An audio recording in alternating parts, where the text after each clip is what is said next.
Simba es un proyecto gratuito de promoción de la lectura. Ayúdanos a que nuestros libros lleguen a más gente compartiendo lecturas en las redes sociales. Si puedes y quieres, también puedes hacer una donación para mantener el proyecto y posibilitar que nuestra biblioteca siga creciendo.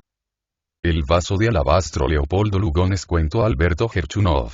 Mr. Richard Neale Skinner, A-I-C-E-F-R-G-S-I-F-A-S-E, lo cual, como se sabe, quiere decir por extenso y en castellano, socio de la Institución de Ingenieros Civiles, miembros de la Real Sociedad de Geografía y miembro de la Sociedad Anticuaria de Edimburgo. Es un ingeniero escocés, jefe de sección en el ferrocarril de El Cairo a Asuán, donde se encuentran las famosas represas del Nilo, junto a la primera catarata.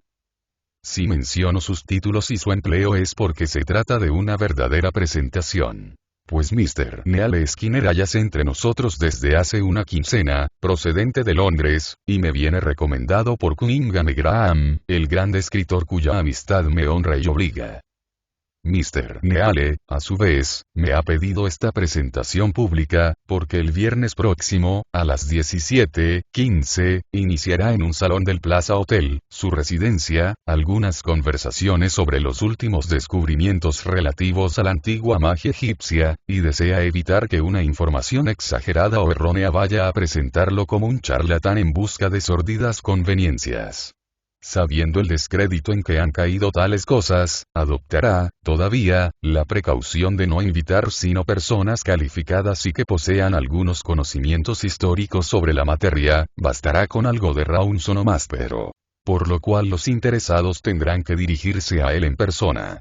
Mr. Neale habla correctamente el francés. Nada tan distinto, por lo demás, de esos barbinegros magos cuya manida palidez frecuenta los vestíbulos internacionales, arrastrando la admiración en el énfasis de su lentitud remota. Mr. Neale es rubicundo y jovial, y hasta me parece que algo corto de genio. Cuando fui a pagarle la visita, hallábase, precisamente, alegre como un colegial, por haberse dado en el hotel con un condiscípulo del mariscal College, oriundo también de la sólida Aberdeen, su ciudad natal. Mr. Francis Guthrie, un escocés que por su traje y su pecosa rigurosidad, parecía tallado en el granito del lejano país. Tampoco hay nada de oculto en el viaje de Mr. Neale. Trátase de un prosaico estudio de nuestras maderas fuertes, que la administración ferroviaria egipcia propone ensayar para el asiento en terrenos pantanosos. Claro es que a poco de andar, y como nuestro huésped me manifestaba su intención de disertar sobre la magia egipcia, ya estaba yo preguntándole por los últimos descubrimientos que han enriquecido la arqueología con desusada profusión. En Egipto, habíame dicho él mismo, todo el mundo es un poco arqueólogo. Y retomando el hilo de su pensamiento, la arqueología se vuelve allá una tentación irresistible. El rumoreo de un joven y animado grupo que cruzaba el hall, cortó un momento su palabra. Yo tardé bastante, prosiguió, en apasionarme por los descubrimientos. Eso tenía que venir, pero a mí me ocurrió en forma distinta de la habitual. Era yo un cazador entusiasta, y no ocupaba mis asuetos en otra cosa, cuando cierto día tuve la ocasión de salvar, mediante un tiro certero, a un muchacho egipcio, desertor de la caravana de Sennaar, que bañándose en el río había caído presa de uno de esos cocodrilos, casi legendarios ya, pero que viven aún más allá de las cataratas. Verdaderos monstruos que vale la pena ir a buscar, haciendo algunos centenares de kilómetros. Aunque salió con su brazo izquierdo casi inutilizado por la terrible mordedura, Mustafa, mi protegido, guardóme aquella inagotable gratitud, característica del musulmán, sobre todo cuando cree deber el favor de la vida. Pues, entonces, solo considera redimida su deuda mediante un favor igual. Exageraba todavía su afección por mí, el hecho de haberlo tomado a mi servicio, para aliviar de tal modo la desgracia de su mutilación. Fue él quien, de vuelta a mi puesto, que era entonces Esnee, la antigua Latópolis de los griegos, despertó mi curiosidad, regalándome dos joyas antiguas, sumamente curiosas. Un gavilancito de oro esmaltado y un sello de cornalina, que cifrado con el on jeroglífico, o sea la palabra vida, es un amuleto de preservación. Inútil cuanto hice por averiguar la procedencia de aquellos objetos ciertamente raros entre las chucherías arqueológicas de la explotación habitual, incluso el recuerdo de la ley que castiga el tráfico y la ocultación de antigüedades valiosas.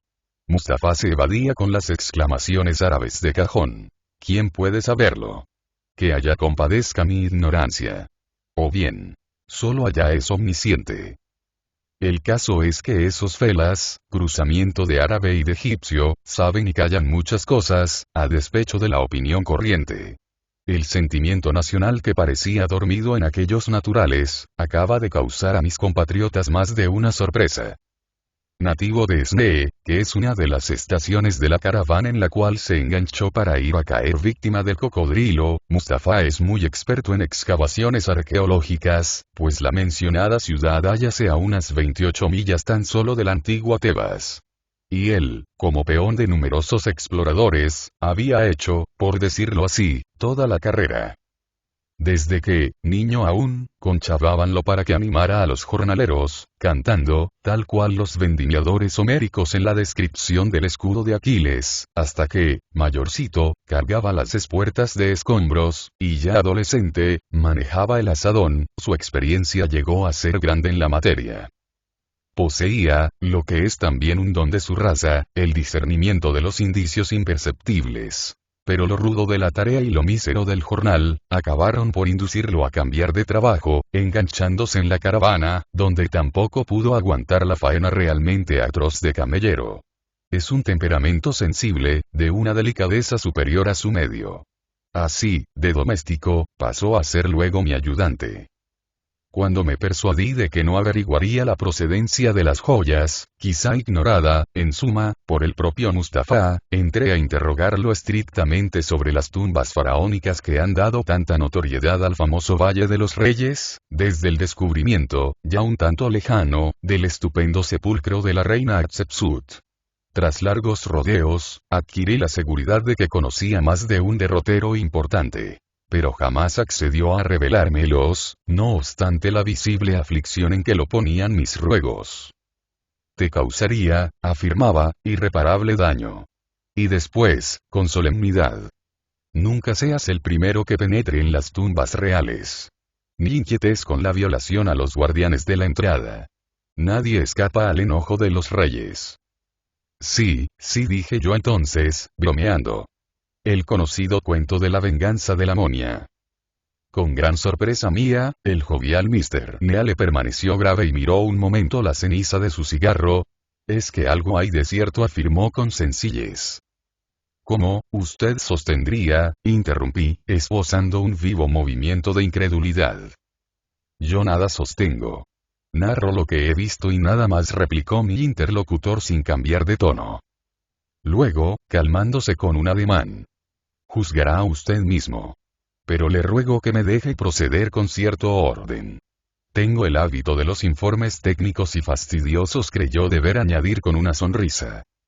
Visitando un día con Mustafa el hipogeo de la reina Hatshepsut, donde estudiaba in situ la mejor escritura jeroglífica, la clásica, diríamos, que corresponde, para mayor ventaja, a los gloriosos tiempos de la 18ª dinastía, pues no hay libro comparable en claridad, tamaño y color, a esos vastos muros verdaderamente iluminados de historia, recordaba mi ayudante, menos por interesarlo que por complacerme, diciéndomelo a mí mismo, la biografía de aquella soberbia emperatriz, incomparable estrella de su cielo dinástico.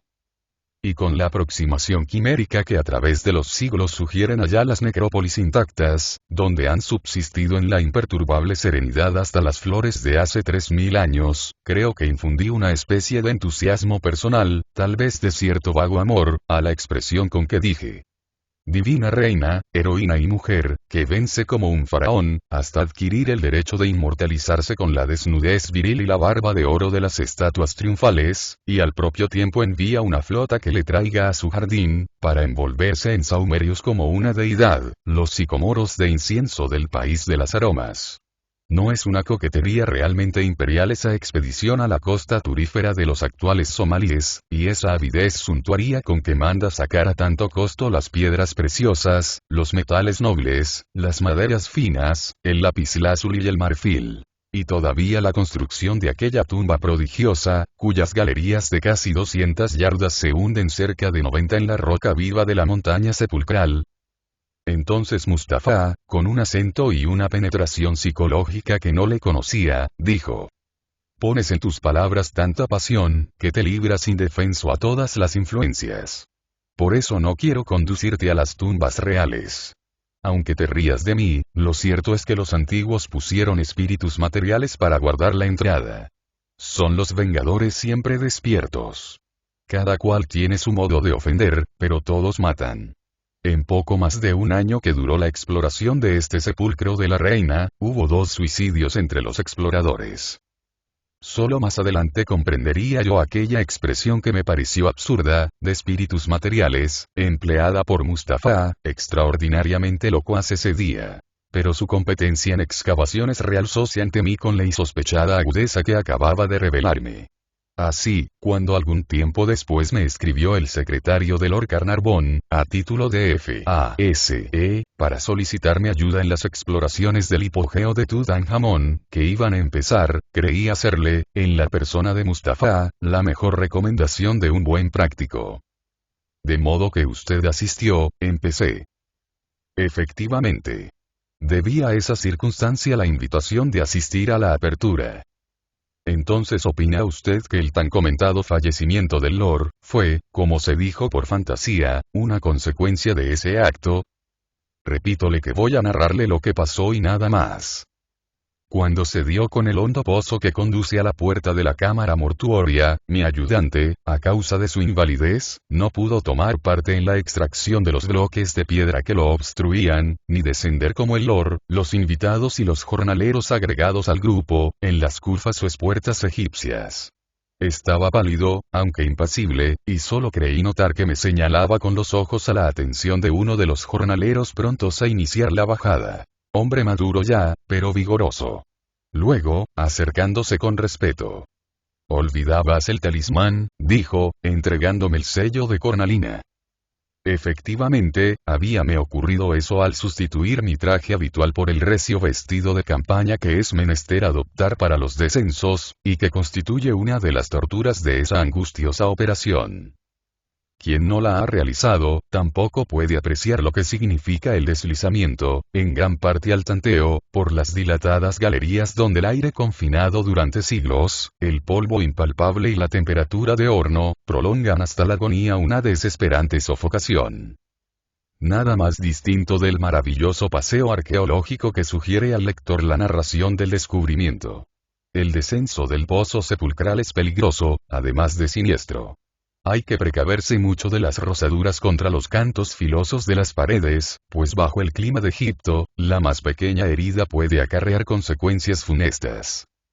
Obligado usted a reducir su equipo para deslizarse entre los derrumbes casi infaltables que ha producido por presión y desnivel el paulatino desmoronamiento de la montaña, su reducida caramañola solo alcanza a disimular la sed provocada por una transpiración excesiva. Pero, lo más atroz, es el recio traje que debe uno conservar para no herirse, y en previsión de la salida con retardo bajo uno de esos bruscos fríos que sobrevienen en los arenales apenas declina el sol. Otro de los riesgos peculiares a la comarca. Dijérase que, hundido en la fúnebre excavación, lleva usted sobre los hombros todo el peso de la siniestra montaña que vio al entrar, como descolgándose en denso manto de arena sobre las tumbas enterradas a su vez bajo la infinita desolación de aquel Valle de los Reyes. Pero el prodigio de la tumba descubierta era tal, que hubiera valido, aún, mayores penurias. No voy a ensayar su descripción, ni a recordar la ilustre comitiva. Cosas popularizadas, por lo demás, en todos los magazines. Solo diré que la apertura de las cámaras del moblaje, e inmediatamente anteriores a la del sarcófago, fue un deslumbramiento. Figúrese que 8 meses después no se había acabado de inventariar el contenido en muebles, estatuas, adornos y vajilla. No se recuerda hallazgo más valioso, desde el que se hizo con el hipogeo de la reina Hatshepsut. Y ese Tutankamón, su descendiente, resultaba digno, por cierto, de clausurar el victorioso periodo de aquella 18ª dinastía, con que los reyes tebanos dieron a Egipto su máximo esplendor hace más de 3000 años. La extenuación de largos meses de tarea, que en los últimos días llegaba a doloroso agotamiento, desvanecióse ante la maravilla casi eterna. Nunca se agradecerá bastante la munificencia con que Lord Carnarvon puso toda su fortuna en tal empeño, costoso como ninguno, además, y el entusiasmo, el esfuerzo, el desinterés con que le sacrificó su propia vida. Pero vuelvo a mi estricta narración. Llegaba el momento, entre todos solemne, de derribar el último tabique, asaz ligero, por cierto, que nos separaba de la cámara del sarcófago. Es siempre algo lúgubre, y hasta no exento de cierta inquietud esa profanación de tan largo sueño. Cuando apareció, pues, tras el polvo lentamente desvanecido del postrer asadonazo, en la vaga oscuridad, más bien teñida que alumbrada por los haces eléctricos, la celda ritual con su enorme féretro solitario, fue como si desde su bajo y estrecho ámbito de cueva nos diese en la cara la respiración de la sombra. Algo inmensamente augusto nos sobrecogió. Pero ya Lord Carnarvon transponía esa última puerta. Era su derecho, tan justamente ganado. Dio una rápida vuelta por la cámara mortuoria, inclinóse sobre el sarcófago, sin tocarlo, y salió para dejar paso a las ilustres personas de la comitiva, pues en el estrecho recinto no cabían más de dos. Entonces noté que del lado de afuera, es decir, donde yo me encontraba, había junto a la puerta dos vasos de alabastro cerrados con tapas cónicas de la misma substancia. Lord Carnarvon se acercó a uno, movió, instintivamente, sin duda, la cubierta a la batrina, y ésta se dio girando, pues hallábase atornillada con la perfecta maestría de esos trabajos egipcios. Suavemente, sin un crujido, fue desprendiéndose ante nuestros ojos estupefactos. Mas, una sorpresa mucho mayor nos aguardaba. Del vaso destapado exhalóse un vago, pero distinto perfume que refrescó el ambiente. Recuerdo haber leído eso con asombro, dije. Sin duda, repuso Mr. Neale. Y lo mismo lo mencioné en una descripción publicada por la Monthly Review. Nadie ignora que Egipto fue el país de la química, ciencia cuyo mismo nombre parece derivar de Chemukem, como llamaban los hebreos a la nación egipcia, según se ve por el Salmo CB, el de la recapitulación. Y la flota de Hatshepsut, nos indica hasta qué punto era grande en su época la importancia de los perfumes. Con todo, la duración de aquel cuerpo volátil resultaba extraordinaria. O mejor dicho, su cautividad de 30 siglos en una perpetuación casi inmortal. Así se me reveló el motivo de la preferencia que los antiguos griegos y romanos daban a los vasos de alabastro, para guardar perfumes. Recordará usted que, en griego, los preciosos vasitos perfumarios llamábanse alabastros por antonomasia. Sería una de las tantas cosas que Grecia y Roma aprendieron de Egipto. Pero más extraña aún que el perfume, fue la frescura que difundió en torno. Digo mal frescura, pues era más bien una especie de frío sutil, semejante al del mentol. El caso es que yo y el Lord nos estremecimos bajo esa especie de helada delgadez que se desvaneció como un suspiro instantáneo. El Lord se inclinó y aspiró fuertemente, con su nariz en la boca del vaso. Vale la pena, dijo, conservar el recuerdo de tan antiguo perfume. Hubo en la puerta un ligero atropellamiento que llamó su atención, y yo aproveché la coyuntura para intentar lo propio. En ese instante el felá a quien había hablado Mustafa interpúsose como una sombra, haciéndome con la cabeza y los ojos un enérgico signo de negación. Por más que dicho acto me asombrara, no le hice caso alguno e insistí.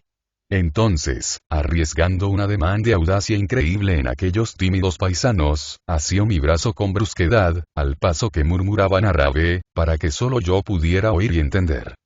Atorat el Mout. El perfume de la muerte. Entretanto, el Lord acababa de tapar nuevamente el vaso. Cuando, algunas semanas después, pude ver de nuevo ambos recipientes, todo se había desvanecido, y solo conservaban en el fondo una mancha resinosa, tan tenue, que era imposible analizarla. Digo algunas semanas después, porque, al salir del hipogeo, el frío del desierto me hizo daño. Caí enfermo como Lord Carnarvon, bien que no de gravedad. Pero habíame impresionado mucho, al abandonar el pozo, una sentencia de Mustafa, que mientras me echaba sobre los hombros previsora manta, díjome por lo bajo, señalando al Lord. He ahí el que morirá. Que allá nos proteja. ¿Cómo lo sabes? increpé con sorda irritación. Le he oído el estornudo malo. El estornudo del chacal. Recordé, en efecto, aquel acceso que también había oído estallar con la sequedad lastimera de un gañido. Pero repliqué, menospreciando la superstición. Efecto del frío. Otros hemos estornudado también. Cierto. Pero a ti te rozó apenas el ala fatídica del Vengador. Estarás bien dentro de una semana. Y como luego, en casa, discutiera todavía, reprochándolo con sensatez.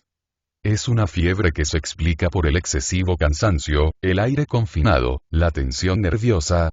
Mustafa pudo derrotarme una vez más, contestando impasible. Al dificultar el acceso de sus tumbas, los antiguos contaban con esa predisposición, que entrega rendidos los violadores a los guardianes de la entrada. Casualidad o lo que fuere, Lord Carnarvon no se levantó.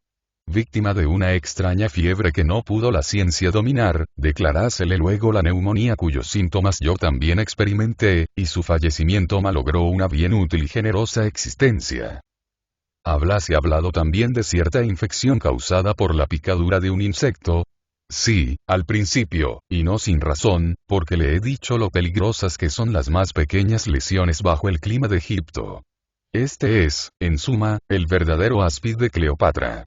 Pero la neumonía fue, al menos para mí, un desenlace concluyente.